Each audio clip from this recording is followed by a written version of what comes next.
ইউরোপের এক রহস্যময় দেশ বেলারুশ। দেশটির প্রায় 40% এলাকা বনভূমি দিয়ে আচ্ছাদিত, যা ইউরোপের অন্যতম সবুজ দেশগুলোর মধ্যে একটি। বিশ্বের অন্যতম বৃহত্তম আদিম বন বিয়ারোভিয়েজা ফরেস্ট এখানেই অবস্থিত। বেলারুশের মোট আয়তন 2,07,600 বর্গ কিলোমিটার।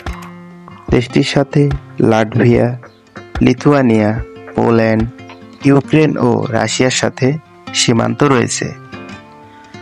বেলারুশের ইতিহাস বেশ জটিল। মধ্যযুগে এটি ছিল লিথুয়ানিয়া ও পোল্যান্ডের অংশ। পরে এটি রাশিয়ান সাম্রাজ্যের অন্তর্ভুক্ত হয়, কিন্তু দ্বিতীয় বিশ্বযুদ্ধের সময় দেশটি ধ্বংসস্তূপে পরিণত হয়। 1941 সালে নাৎসি বাহিনী বেলারুশ দখল করে। দ্বিতীয় বিশ্বযুদ্ধের পর বেলারুশ সোভিয়েত ইউনিয়নের অংশ হয় এবং 1991 সালে সোভিয়েত ইউনিয়ন ভেঙে গেলে এটি স্বাধীন রাষ্ট্ররূপে প্রকাশ লাভ করে।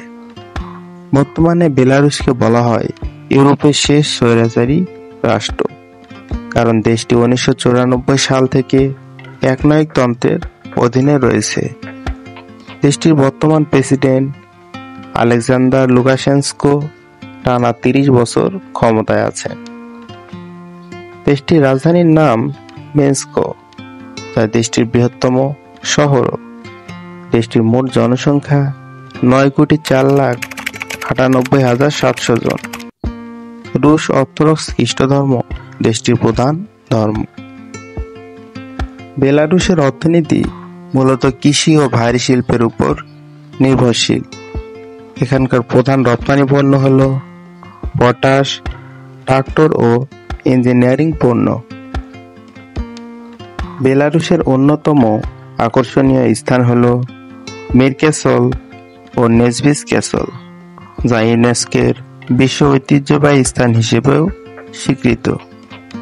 বেলারুশ এমন একটি দেশ যা ইতিহাস ও ঐতিহ্যে সমৃদ্ধ। আজকে এই পর্যন্তই। যদি আমাদের ভিডিওটি ভালো লাগে, লাইক করবেন এবং চ্যানেলটিকে সাবস্ক্রাইব করে আমাদের পাশেই থাকবেন। ধন্যবাদ।